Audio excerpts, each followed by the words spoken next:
여러분 안녕하세요. 이동식입니다.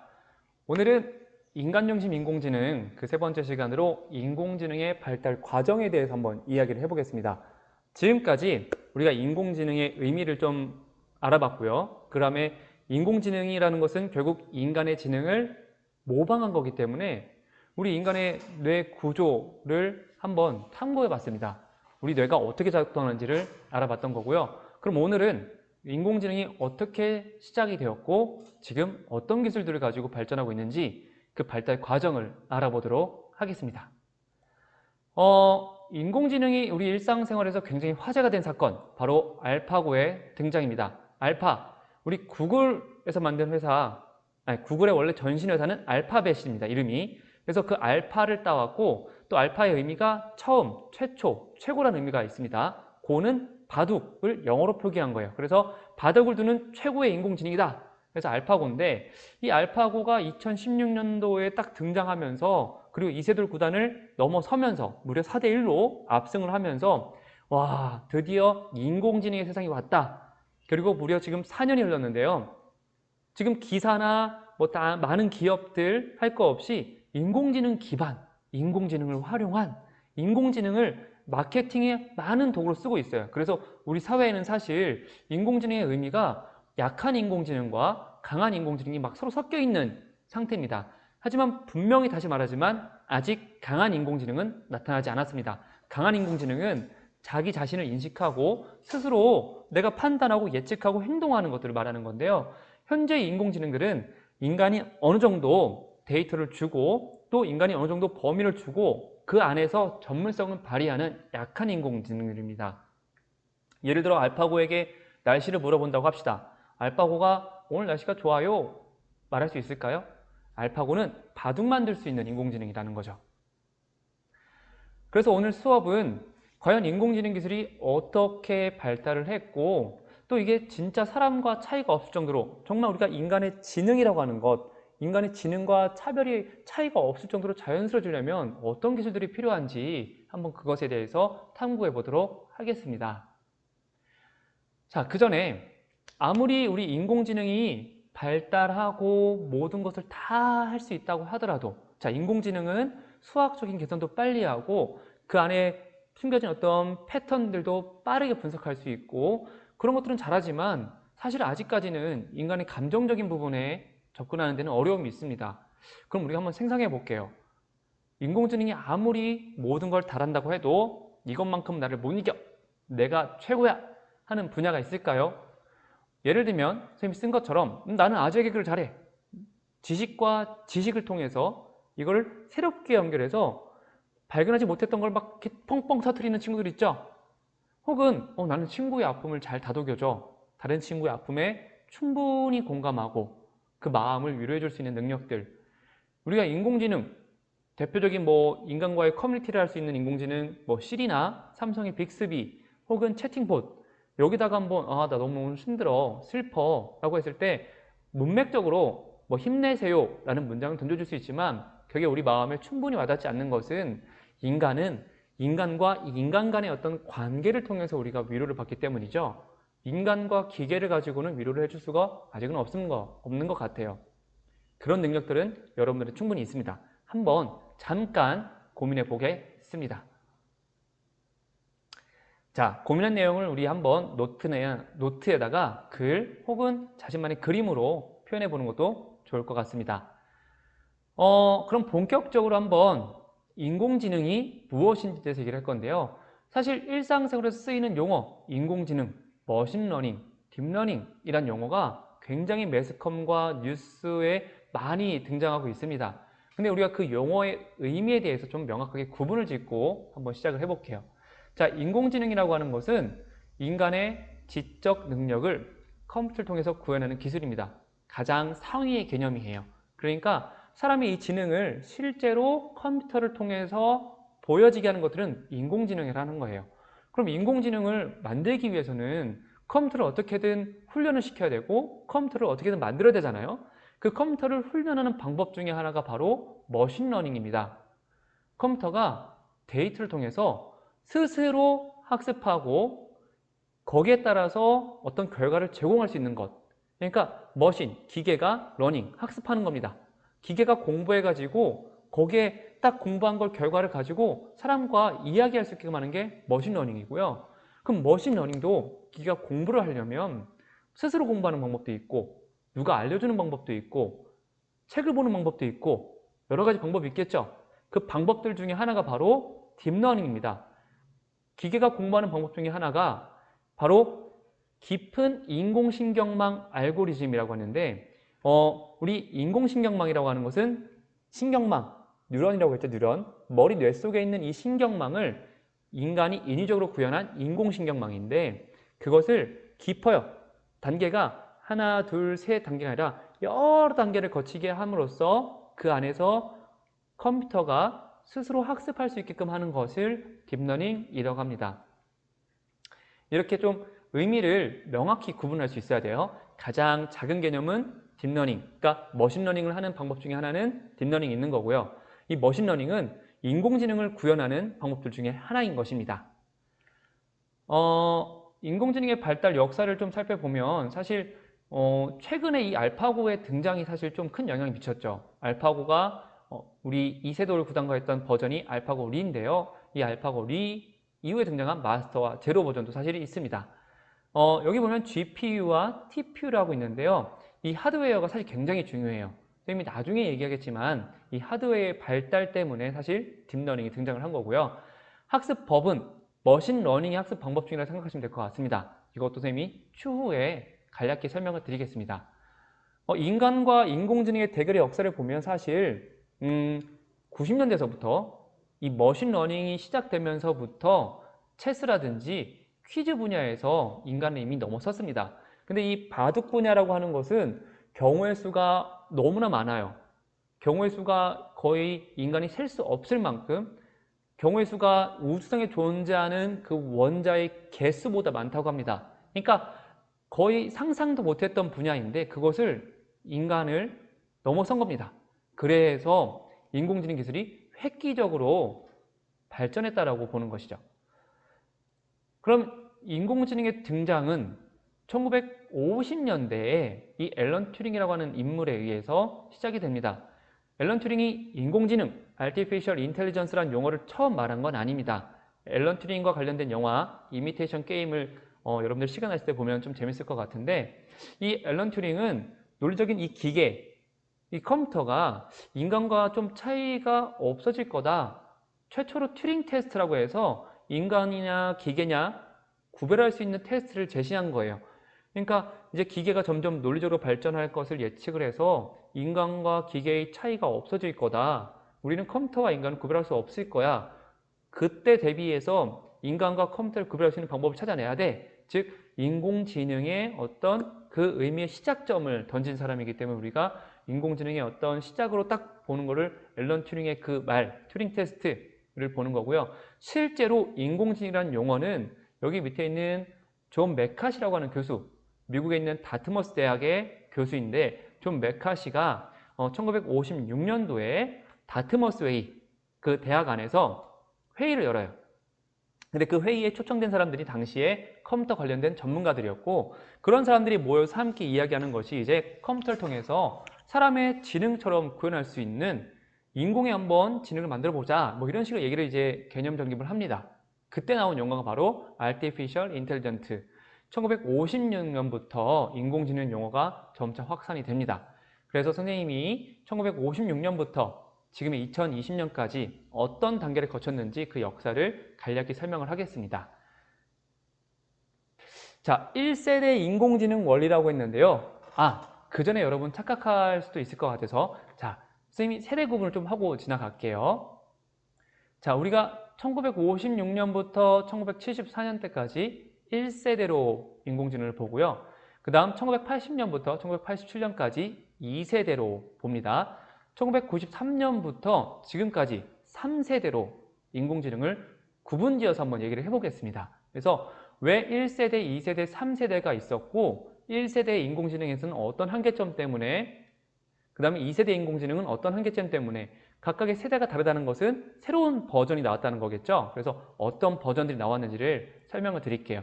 그러면 여기 밑에 있는 문장들이 나중에 이 학습의 마지막에 가서는 이해가 될 것으로 생각됩니다.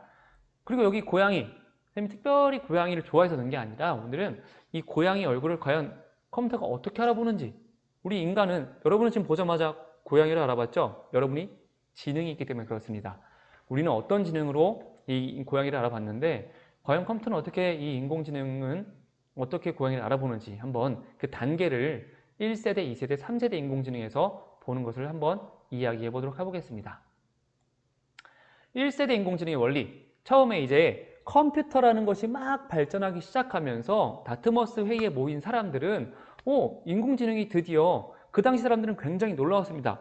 어렵고 복잡한 수학 문제를 컴퓨터에 입력을 했더니 컴퓨터가 정확한 답을 찾아내고, 또 이 컴퓨터에게 이 수학적인 증명을 해보라고 했더니 수학적인 증명이 하는 거예요. 그러니까 우리가 생각했을 때 이렇게 어려운 수학 문제를 컴퓨터가 풀어내다니, 우와 대단하다, 드디어 이 컴퓨터를 가지고 인간의 지능을 만들 수 있을 거야. 그래서 인공지능이 나온 거예요. 왜냐하면 어렵게 생각한 대수학의 문제를 해결하고 증명을 컴퓨터가 했기 때문이죠. 근데 우리는 착각했었던 것이 있었습니다. 자, 1세대 인공지능의 사람들은 그래서 이렇게 생각한 거예요. 탐색과 추론. 인공지능은 다양한 경우의 수를 계산해서 최적의 수를 찾아내는 거고, 인간의 사고하는 과정을 기호로 표현해서 실행하게 하면 되는 거야. 이렇게 생각을 했어요. 마치 미로찾기처럼 여러 가지 경우의 수를 찾아가서 가장 최적의 답을 찾아내는 것, 마치 수학적인 계산을 해내듯이 인간의 문제도, 우리의 지능도 이런 식으로 구성이 되어 있을 거야. 그리고 인간의 이 사고 과정은, 우리가 어떤 문제를 해결할 때 머릿속에 있는 사고 과정은 이 현상을 보고 색깔이나 모양, 크기 등을 분석해가지고 정답을 유추해내는데, 이런 추론 과정을 가지고 인공지능을 만들 수 있을 거야 라고 생각을 했습니다. 이런 방법을 가지고 적용을 했죠. 그랬더니 정말 아까 말씀드린 것처럼 간단한 수학 문제, 대수학 문제를 막 해결하고 수학적인 증명을 하는 거예요. 아까 말씀드리는 것처럼 이 수학 문제라는 것은 어떤 흐름에 의해서 여러 가지 경우의 수를 대입해가면서 답을 찾을 수 있는 거죠. 그런 거기 때문에 우와 정말 대단하다, 이렇게 해서 우리가 인공지능을 만들어 보자 라고 하는 것들이 막 활성화되기 시작했습니다. 이 초기 컴퓨터를 가지고 이 수학 문제를 풀면서 했었던 것들을 가지고 막 여러 가지 이제 연구가 막 활성화되기 시작해요. 다양한 경우의 수를 찾아가지고 인간의 사고 과정을 우리가 한번 컴퓨터로 이렇게 알고리즘 순서대로 만들어서 한번 해보는 거예요. 근데 문제가 생깁니다. 자, 고양이를 한번 가지고 이미지를 한번 찾아보는 걸 해볼게요. 자, 고양이 찾아봅시다. 어떻게 찾죠? 고양이 탐색할 거예요. 자, 이 고양이를 찾아내는데 경우의 수라고 볼 수 있는 것이 있을까요? 이 고양이를 모양을 이렇게 찾아내는 어떤 경우의 수가 여러분 딱 보이시나요? 자, 모라베기 역설이라고 합니다. 인간에게 쉬운 것이 사실은 인공지능에게 어려웠던 것이죠. 이 당시 사람들은 약간 착각했어요. 컴퓨터로 수학과 같은 어려운 문제를 해결했는데 실제 사람들의 생활을 보니, 실제로 인간의 생활을 보니 우리가 쉽게 보고 걷고 사물을 인식하는 것은 우리에게 매우 쉬운 일이지만 컴퓨터에게는 어려웠던 것이죠. 로봇에게 걷기를 시키는 것은 어려웠던 것입니다. 또한 인간에게는 이 상식 수준의 지식들, 고양이를 딱 보자마자 고양이다, 강아지다, 이렇게 상식 수준의 지식들도 인공지능은 모두 배워야만 가능했던 것입니다. 컴퓨터로는 복잡한 현실의 문제는 풀 수 없다라는 것을 깨닫게 됩니다. 즉, 경우의 수를 많이 찾아내고 그 찾아낸 것 중에서 최적의 값을 유추하는 그 단계는 설정해서 우리가 수학적인 문제들을 해결할 수 있었지만 실제로 인간의 생활이 그렇게 경우의 수를만 가지고는 해결할 수 없다는 것을 알게 된 거죠. 그래서 1세대 인공지능이 인공지능의 어떤 개념과 의미 형성에는 도움이 되었지만 실제로 지능을 구현하는 데는 어려움이 있었던 것입니다. 그럼에도 불구하고 이제 인공지능의 발전의 어떤 출발점이 되었습니다. 자, 1세대 인공지능이 그렇게 막을 내렸습니다. 그러다가 2세대 인공지능 1980년대에 들어서 사람들이 생각을 좀 바꿉니다. 그렇다면 우리가 이 지식을 인공지능에게 과연 알려주면 되지 않을까? 죄송합니다. 이 지식을 컴퓨터에 넣어주면 되지 않을까? 컴퓨터를 똑똑하게 만드는 거야. 마치 전문가가 자신의 노하우를 이용하여서 주어진 문제를 해결하는 것처럼 컴퓨터에게 지식을 넣어서 제시된 문제를 관련 정보로 해결하게끔 하는 거죠. 규칙이라고 하는 지식, 그러니까 특정한 문제가 들어왔을 때 뭐 A는 B다, B는 C다, 그러면 A는 C다, 이런 어떤 명제의 순서대로 해서 알고리즘을 정확하게 해주는 겁니다. 이렇게 지식이 들어오면 이렇게 지식을 처리하면 돼. 그러면 데이터베이스 사실들을 막 입력하는 거예요. 그러면 데이터베이스가 들어와서 이 규칙에 의해서 추론이 되고 이것을 어떻게 이렇게 만들어서 사람에게 알려주는 이런 방식이 바로 전문가 시스템 2세대 인공지능이 시작되는 것입니다. 2세대 인공지능을 조금 더 간략히 요약을 하면 컴퓨터로 자문을 구하는 시스템이에요.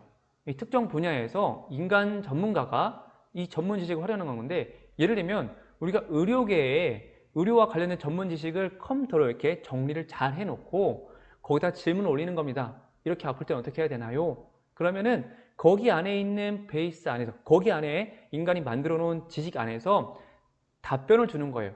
아주 간단한 형식의 답변을 해주는 인공지능 시스템을 구현한 것이죠. 사용자가 질문하면 질문에 대답을 해주는 아주 간단한 구조입니다. 그래서 여기 밑에 있는 그림을 참고해 주시면 됩니다. 그래서 우리가 전문가들이, 인공지능 만드는 사람들이 이렇게 지식 베이스, 지식을 많이 구축해 놓으면 사용자가 질문하고 답변을 얻는 거죠. 근데 물론 이 질문의 수준에 따라서 정확한 답을 얻는 것도 사실 어려웠습니다. 그러니까 정확하게 매칭하는 것이라기보다는 여러 가지를 해놓고 거기에서 맞는 확률을 높이는 시스템이었습니다. 그럼 이제 2세대 인공지능 시스템 가지고 한번 고양이를 한번 인식해 보는 걸 만들어 볼게요. 1세대에서는 고양이를 어떤 경우의 수를 가지고 알아보는 건 어려웠었습니다. 그럼 2세대 컴퓨터에 지식을 넣는 거죠. 자, 컴퓨터에게 고양이를 알려줍시다. 자, 고양이란 이런 거예요. 그죠? 근데 이런 거를 컴퓨터에 입력한다고 해요. 글로 막 쳤어요. 자, 우리가 글로 고양이를 배울 수 있을까요? 여러분 혹시 글로 고양이를 배웠나요? 아니죠? 여러분들은 무수히 많은 고양이를 보면서 저게 고양이다. 그래서 여러분은 고양이와 삭, 고양이와 뭐 호랑이 이미지는 조금 비슷하지만 구별할 수가 있어요. 정확한 특징을 분류할 수 있어요. 그러니까 우리가 또 여기서 한계를 맞이하게 됩니다. 고양이라고 하는 것의 정의가 뭐지? 고양이가 도대체 뭔데? 그러니까 이 2세대 인공지능 같은 경우에는 좁은 영역에서는 그게 활용할 수가 있었어요. 인간의 일상생활을 이렇게 적용하기에는 사실 좀 지능으로 보기에는 아쉬운, 그러니까 정말 특정 영역에서는 전문성을 발휘하지만 인간의 일상생활에서 모든 것을 다 고려해서 할 수 없는 이런 한계가 좀 있었던 거죠. 하지만 이 세상의 많은 현상을 개념적으로 설명하기 위한 시도였었고요. 또 다양한 방면에서 인공지능을 고민하게 된 시기였습니다. 바로 이 프레임의 문제 속에서 이렇게 새롭게 좀 극복하는 단계가 되는데, 이것을 이제 뛰어넘는 3세대 인공지능이 시작됩니다. 1990년대 들어서 붙었는데요. 사람들은 이제 거꾸로 생각합니다. 자, 지식을 다 컴퓨터에 저장해서 지식을 바탕으로 해서 문제를 해결하려고 했더니 세상에 있는 모든 지식이 너무나 많고 우리가 생각하는 지식이라고 하는 것이 이렇게 좀 정의되고 글로서만 할 수 있는 것이 한계가 있다는 걸 발견하는 거예요. 여러분, 사과라고 하는 이미지를 한번 생각해 봅시다. 자, 빨간 사과, 녹색 사과, 노란 사과, 큰 사과, 작은 사과. 사과라고 하는 그 단어 하나 속에는 무수히 많은 이미지의 사과들이 존재하죠. 이해가 되시죠?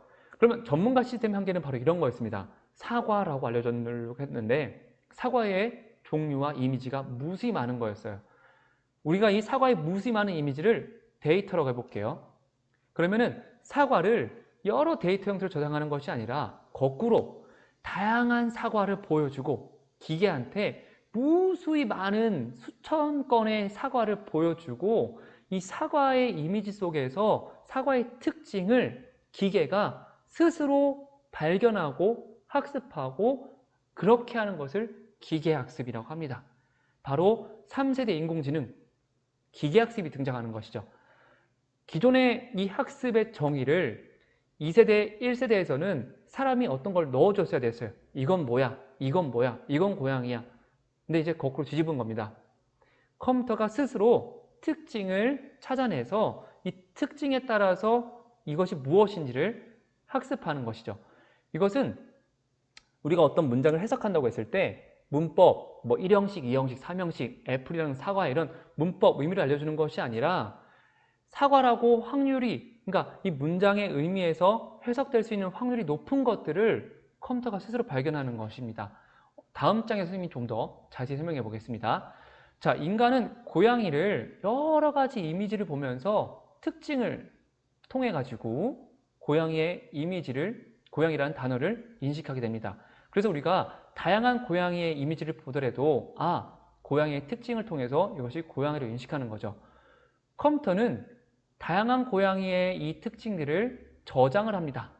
그래서 새로운 이미지가 들어왔을 때 이건 고양이야 라고 말할 수 있는 겁니다. 즉 고양이의 특징들을 이제 입력하는 것으로 새로운 인공지능의 방법이 넘어간 거죠.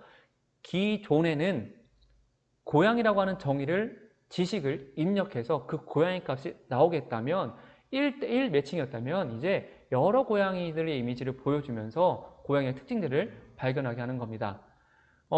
이것은 마치 자, 이런 이미지와 같은데요. 자, 훈련할 수 있는 데이터가 필요합니다. 그래서 이 고양이의 이미지를 보고 여기서의 각각의 특징들을 찾아내는 겁니다. 자, 고양이 특징, 강아지 특징, 앵무새의 특징을 글로 입력하는 것이 아니라 특징 이 포인트들을 찾아내서 인간이 입력을 해줘요. 그러면은 기계학습을 통해 가지고 데이터를 분류합니다. 그러면 테스트 데이터, 고양이라고 하는 데이터가 딱 들어가게 되면은 기존의 이 특징들과 일치성을 보는 거예요. 인간이 이렇게 특징을 설계했으니까 이 특징을 가지고 머신러닝, 기계가 막 학습해서 인간이 준 이 데이터들과 특징이 약간 비슷한데 이건 고양이입니다 라고 말을 하는 겁니다. 이게 바로 기계학습입니다. 이 기계학습은 주로 어디에 많이 쓰이냐면은 지금 우리가 지금 보시는 화면에서 보면 두 가지의 그래프가 있는데 위의 그래프를 보면 예를 들면 사람의 키를 기반으로 해서 이 몸무게를 예측하는 시스템을 만들어 본다고 할게요. 자, 키와 몸무게의 관계는 일반적으로 몸무게는 키 빼기 100이라고 합시다. 그러면 이제 여러 사람들의 데이터를 우리가 수집하는 거예요. 피메일, 여성, 메일, 남성 이렇게 여성과 남성의 다양한 데이터를 수집합니다. 아래는 키고 옆에는 몸무게예요. 그럼 이런 식으로 이렇게 얼추 비슷하게 배치가 되겠죠? 그럼 여기서 이 실제 데이터를 가지고 우리가 실제 값과 예측한 값의 차이를 찾아낼 수 있을 것이고 이런 데이터를 바탕으로 해서 우리는 원래 키에서 100을 빼면 몸무게 나올 줄 알았는데 실제 해보니까 키 빼기 99.5가 몸무게라더라 이런 것도 찾아낼 수 있을 겁니다. 또 성별에 따라서 또 나이에 따라서 여러 가지 다양한 값을 찾아낼 수 있을 거예요. 그러니까 이 기계학습을 통해서 우리는 이렇게 다양한 데이터를 집어넣어 가지고 우리가 실제로 원하는 값들을 찾아낼 수 있게 된 것이죠. 이래서 인공지능은 사람이 정말 예측해야 하는 것들을 이제 스스로 예측할 수 있네. 우리가 자, 키 160 정도 되는 사람의 몸무게는 몇일까? 라고 물어보니까 몸무게 60입니다. 이렇게 말을 해주는 겁니다. 밑에 이 폭풍 이런 것도 예측할 수 있는 시스템 만들 수 있죠. 사전에 이렇게 뭐라고 할까요? 허리케인과 같은 어떤 태풍이 올라오는 그 시스템, 태풍이 올라오는 그 주변의 날씨들을 미리 다 저장을 해놓고 이런 상황이 되면 태풍이 발생한다. 마치 기상예보 시스템 같은 것들을 만들어낼 수 있었던 겁니다. 이해가 되시나요? 그러니까 이 기계학습은 여러 가지 특징들을 인간이 입력을 하게 되면 기계가 스스로 공부를 해가지고 그 특징에 따라서 어떤 예측이나 판단이 가능한 시스템이었던 거죠. 근데 이 기계학습의 특징도 어려움이 있습니다. 바로 특징을 인간이 어느 정도 입력을 해줘야 되는 거예요. 그러니까 이렇게 고양이와 강아지의 특징들을 입력을 해놓고 자, 이 특징을 보면은 이렇게 검정색 점 3가지가 있어야 되고 이렇게 색깔은 좀 약간 베이지색이어야 되고 이렇게 다양한 특징들을 입력해서 컴퓨터에게 시킨 겁니다. 자, 치와와 이 강아지 사진 한번 찾아와 볼래? 했더니 특징들이 비슷한 것끼리 찾아오지만 정확히 구분을 할 수가 없어요. 왜? 인간이 입력한 특징에 한계가 있기 때문에 그렇죠. 우리는 이 이미지를 보고 특징을 구분지어서 이 특징대로 찾아오긴 했는데 실제로 이미지를 분석하는 데는 어려움이 있었다는 겁니다. 그런데 그것을 극복하는 바로 딥러닝이 등장합니다. 딥러닝이 가능하게 된 건 뭐냐면 앞서 특징을 입력할 때 이 한계는 무엇이었냐? 바로 인간이 어느 정도의 특징을 설계를 했었어야 된다는 거예요. 그러니까 이 기계가 학습을 하는 과정에서 스스로 어떤 이 학습할 수 있는 모델, 기계가 지능을 갖춰가는 그 모델 속에서 인간이 어느 정도 특징을 집어넣는데 그 인간이 집어넣은 특징 설계의 한계는 모든 특징을 집어넣을 수 없다는 거죠. 우리가 보는 특징만 집어넣는 거예요. 근데 이것을 가능하게 한 것이 바로 이 세 가지 기술입니다. 2000년대 넘어서면서부터 인터넷이 보급화되고 많은 사람들이 스마트폰이 대중화되면서 인터넷에 이 쌓이는 데이터의 양이 엄청나게 증가하기 시작해요. 이 말은 한 사람이 고양이 1000장을 사진을 올리려면 많은 시간이 걸리겠지만 1000명의 사람이 한 장의 고양이 사진을 올리는 것은 1초도 안 걸리겠죠. 지금 이 2013년의 이 자료를 보면 2020년도 128기가의 용량의 태블릿, 아이패드라고 해볼게요. 아이패드에 44조 기가바이트의 디지털 데이터를 저장해서 쌓으면 지구와 달 사이, 그러니까 태블릿 PC를 막 쌓아 올린 거예요. 데이터가 양이 이렇게 막 저장을 따뜻하게 해서 쌓아 올리니 지구와 달 사이의 거리를 6번 이상, 약 7배 가까운 거리를 갈 만큼의 데이터가 지금 존재한다는 겁니다. 어마어마한 데이터가 지금 쌓이고 있습니다. 그 다음에 컴퓨터 성능이 굉장히 좋아졌어요. CPU에서 GPU, 컴퓨터를 좋아하는 친구들은 알 겁니다. GPU는 그래픽을 처리하는 건데, 자, 어떤 거냐면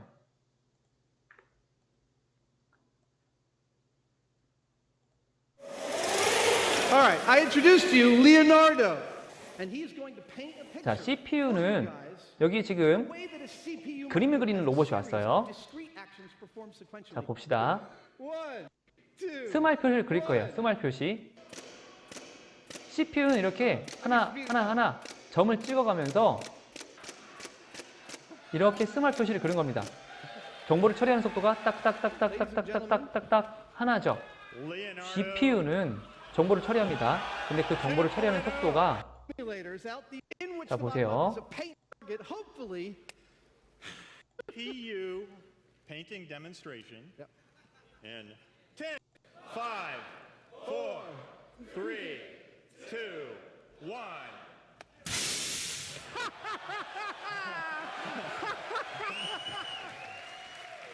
Ladies and gentlemen, science class is now over. 방금 보신 것처럼 GPU는 연산을 한 번에 하는 것입니다. 즉 CPU 같은 경우는 연산을 처리하는 속도가 컴퓨터의 성능이 너무 느렸던 거예요. 딱딱딱딱딱 하나씩. 그래서 우리가 옛날 컴퓨터를 가지고 도형 같은 거를 그려서 옮기면 버벅거림이나 끊김이 있을 겁니다. 하지만 GPU는 그래픽 형식으로 처리하는 거예요. 그래서 연산의 처리 속도가 그냥 팍 화면 자체 하나 병렬 처리가 가능하게 되는 것이죠. 거기다가 이제 제프리 힌튼 교수가 딥러닝이라고 하는 이 알고리즘, 기존에 그 새로운 값이 들어왔을 때 기계학습에서 데이터를 처리하는 그 단계, 순서를 알고리즘이라고 하는 이거를 새롭게 만들어내요. 그래서 이 세 가지가 갖춰짐으로 해가지고 우리가 기계학습, 특징을 설계함으로써 발생하는 한계를 극복하게 됩니다. 다시 말하면 머신러닝은, 기존의 머신러닝은 특징을 설계했어야 돼요. 사람이 귀의 형태, 입의 구조, 수염 유무, 털의 형태, 이걸 어떤 글로 표현하는 것이 아니라 이미지화 시켜서 막 이렇게 입력을 하는 겁니다. 그럼 기계가 여러 데이터를 가지고 학습을 하면서 고양이 사진 들어왔을 때 고양이를 분류하고 이렇게 분류할 수 있었던 거예요. 근데 딥러닝은 이걸 뛰어넘습니다. 그냥 컴퓨터 자체가 학습을 하는 겁니다. 빅데이터, 인터넷에 이미 인터넷이 존재하고 컴퓨터가 스스로 특징을 발견할 수 있는 알고리즘을 넣었고, 그 다음에 이것들이 이미지를 순식간에 빠르게 처리할 수 있는 GPU가 등장을 했습니다. 이 세 가지 박자가 고루 갖추다 보니까 이제는 인간이 개입을 해서 자, 이런 특징을 가지고 있는 것이 뭐야 라고 알려줬더니 이렇게 분류하는 것이 아니라 컴퓨터 스스로가 이제 데이터를 분류하는 것입니다. 그 획기적인 결과가 뭐였냐면, 자, 이미지 인식, 그러니까 이미지넷 챌린지라고 하는 것이 있는데요. 이미지를 가지고 이게 무엇인지를 맞추는 게임이에요. 세계적인 대회인데 2012년에 그 제프린튼 교수라고 하는 캐나다 토론토 대학의 알렉스 넷이라고 하는 프로그램이 등장했고, 기존에는 이렇게 인간이 일일이 특징을 설계해서 넣었을 때 이미지를 오류 확률이 이렇게 높았었던 것이 딥러닝을 적용했더니 16%로 떨어졌어요. 그러니까 인터넷에 있는 수천만 건의 고양이 사진을 보여주고 고양이 사진을 보고 컴퓨터가 스스로 고양이의 모습에서 발견한 특징을 본인이 만들어내는 거예요. 지금은 인간보다 오히려 더 오류율이 낮습니다. 인간보다 더 이미지를 잘 인식합니다. 조금 더 이해하기 쉽게 적용해 본다면 딥러닝을 적용하면 이 고양이의 이미지를 OHP 필름을 적용해서 한 장씩 그릴게요. 한 장에 하나의 특징만 적용해 봅니다. 자, OHP 필름 한 장에는 몸, 발 모양, 눈썹, 눈동자, 색, 그래서 약 1000억 장의 OHP 필름을 준비해보고 이거를 100조 번 겹쳐본다고 해볼게요. 그럼 이런 과정에서 우리는 고양이의 이미지를 최적화할 수 있는 단계가 나오겠죠. 아, 요 정도만 있어도 우리가 고양이 사진을 찾아낼 수 있는구나. 이렇게 단계를 한 장 한 장 한 장 쌓아보면서 이것과 겹쳐보고 저것 겹쳐보고 동시에 겹쳐보고 10장 겹쳐보고 만장 겹쳐보고 이런 여러 가지 겹쳐보는 행위를 통해서 우리가 고양이를 발견할 수 있게 되겠죠. 자, 여기서 중요한 것 바로 OHP 필름이 뉴런, 우리 인간에 있는 신경, 세포 겹치는 행위가 시냅스. 그러면 여기서 중요한 필름들, 이런 필름만 있어도 우리가 고양이를 구분할 수 있어. 이게 바로 시냅스를 단련하는, 강화하는 거죠. 인간의 신경망을 그대로 본따온 겁니다. 실제로 구글이 2012년도에 발표한 이 논문에서 가져온 건데요. 보면 알겠지만 구글의 이미지는 이제 여러 단계, 하나, 둘, 셋, 넷 이런 단계를 여러 번 거치면서 이 안에 있는 이미지들의 특징을 발견합니다. 요 단계로 가게 되면 사람의 얼굴을 구분할 수 있게 되었고 2단계 이런 특징들은 고양이 얼굴을 발견하는 특징들. 자, 요런 단계는 대각선 발견하는 특징들. 이미지 속에서 선생님 보이는 이런 사진 속에서 어떤 이미지들이 존재하는지를 발견할 수 있는 이 알고리즘을 스스로 만들어낸 거예요. 이것이 바로 인간에 있는 인간에 있는 신경망을 그대로 구현한 겁니다. 자, 신경망을 여러 개 구현하는 것인데 여기 선생님이 조금 아주 쉽게 여러분들이 이해할 수 있게 한번 예를 들어 볼게요. 자, 입력층, 수문층, 출력층이 있습니다. 입력층에 우리가 쌀, 마늘, 밀가루를 입력을 할 거고요. 수문층에 밥, 김치, 마늘빵, 스파게티가 있고 출력은 밥, 김치, 마늘빵, 스파게티 중에 하나가 이런 식으로 출력이 되는 구조입니다. 쌀, 마늘, 밀가루 입력을 할 건데 쌀은 오늘 0개를 준비했어. 쌀 0을 입력할 거고요. 마늘 0.5, 밀가루 1을 입력한다고 합시다. 쌀과 밥은 관련성이 높죠? 그래서 우리가 1이라고 하는 가중치를 줄 거예요. 근데 반대로 쌀과 스파게티는 관련성이 낮습니다. 0이라고 하는 가중치를 주겠습니다. 자, 우선 밥이 출력될 수 있는 값을 볼게요. 자, 우리가 쌀은 0을 집어넣고 마늘 0.5, 밀가루 1을 집어넣습니다. 밥에 출력될 수 있는 값을 계산해 보면 0 곱하기 1이죠. 가중치. 마늘은 0.5 곱하기 0.1, 밀가루는 1 곱하기 0.1, 이 세 가지 값을 더하니 0.15 값이 나왔습니다.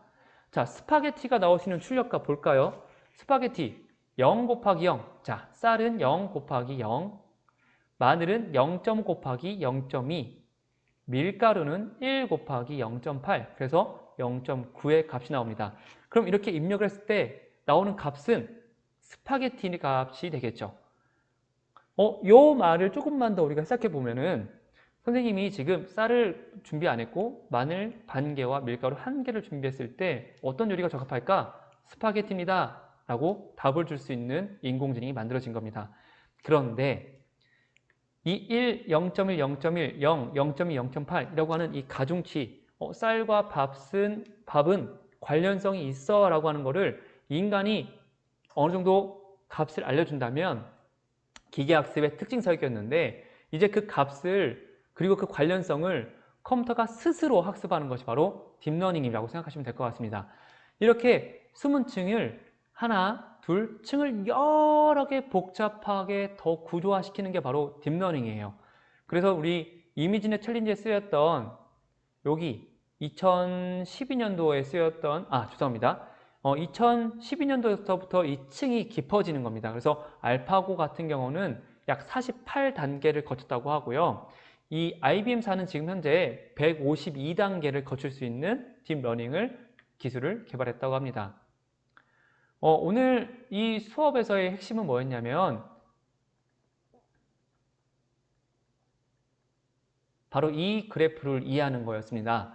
여러분, 이 1950년대에서부터 시작된 인공지능 1세대 같은 경우는 그 간단한 문제 해결, 수학적인 문제 해결에 굉장히 적합했지만 인간의 실생활, 인간의 현실의 어떤 복잡한 개념을 탐색과 추론을 통해서 해결할 수 없다는 걸 발견을 해요. 그렇지만 이 탐색과 추론의 원리를 기반으로 해가지고 조금 더 발전한 것이 바로 2세대 전문가 시스템입니다. 자, 그럼 추론을 해야 되는데 추론을 하기 위해서 인간의 어떤 관련된 지식들, 전문적인 지식들을 다 입력을 하고 인간이 질문을 하게 되면 답변해주는 시스템을 만들어낸 거죠. 그렇지만 역시나 인간의 세상에 갖고 있는 지식들을 다 입력하기에는 어렵다라는 걸 발견하게 되죠. 그래서 기계학습, 러닝머신, 머신러닝이 등장하게 됩니다.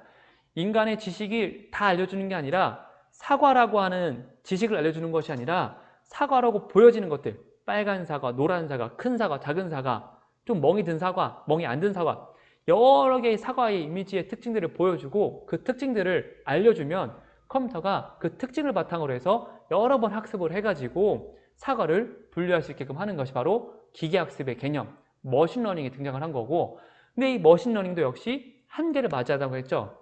왜냐하면 모든 특징을 정확하게 인간이 구별할 수 없는 특징까지도 정확하게 알려주는 것이 어려웠는데, 그러면 컴퓨터, 네가 한번 스스로 특징을 발견해 보렴. 그것이 가능할 수 있었던 것은 바로 빅데이터, 인터넷의 양의 증가, 인터넷의 데이터 양이 무수히 많이 증가했던 거고, 컴퓨터가 이미지를 잘 분석할 수 있게끔 컴퓨터의 그 처리 속도가 매우 빠르게, 아까 우리가 이미지를 기계가 탁탁탁탁탁 하나 그리는 것이 아니라 한 번에 팍팍팍 그리는 것처럼 굉장히 처리 속도가 증가한 GPU의 증가, 그 다음에 컴퓨터가 스스로 특징을 발견하고 발견된 특징을 가지고 분류할 수 있게끔 하는 그 알고리즘, 밥, 그 다음에 스파게티, 밥, 쌀, 마늘, 이런, 선생님 아까 그 알고리즘 보여줬죠? 어떤 가중치를 스스로 매기고 그 값을 분류할 수 있게끔 하는 그 알고리즘. 원래는 인간이 그 알고리즘을 조금 만들어주고 했었는데 그 알고리즘 자체는 컴퓨터가 스스로가 공부할 수 있게끔 하는 그 알고리즘도 이 세 가지가 만들어졌기 때문에 딥러닝이 가능해진 것입니다. 그래서 지금은 딥러닝이 사실 지금 주도하는 것이죠. 그러니까 인공지능을 거의 주도하는 인공지능의 핵심 속에는 바로 딥러닝이 있습니다. 딥러닝은 인공신경망인데 이렇게 보면은 이런 식으로 여러 단계를 거치면서 우리가 이미지를 구별하는 거죠. 그래서 아까 우리 고양이를 가지고 고양이의 이미지를 넣으면 딥러닝은 훈련을 해야 돼요. 바로 딱 되는 게 아니라 우리가 수천만 장의 고양이 이미지를 집어넣고 이 고양이의 이미지를 컴퓨터가 스스로 분석을 합니다. 어떤 특징들이 있는지 분석을 해서 고양이라고 하는 것을 분류할 수 있게끔 자기 스스로 길을 만들어 놓은 겁니다. 선생님이 딥러닝은 다음 시간에 조금 더 자세히 설명을 드릴게요. 자, 오늘은 딥러닝을 기반으로 발전하고 있는 인공지능 기술들이 굉장히 많습니다. 사람의 말을 더 자세히 알아줄 수 있게 되었고요. 사물도 아까 봤던 것처럼 이제 인간보다 더 정확하게 볼 수 있습니다. 그리고 자연어 처리, 인간과 대화하는 데 전혀 어려움이 없습니다. 오늘은 여기까지만 이야기를 마치고요. 다음 시간에 구글 어시스턴트 영상을 바탕으로 해서 딥러닝의 발전에 대해서 조금 더 이야기를 하겠습니다. 장시간 수업을 들어주셔서 감사하고요. 궁금한 점은 댓글이나 혹은 카카오 오픈 채팅방을 통해서 물어보면 선생님이 바로바로 알려주도록 하겠습니다. 자, 여러분 감사합니다.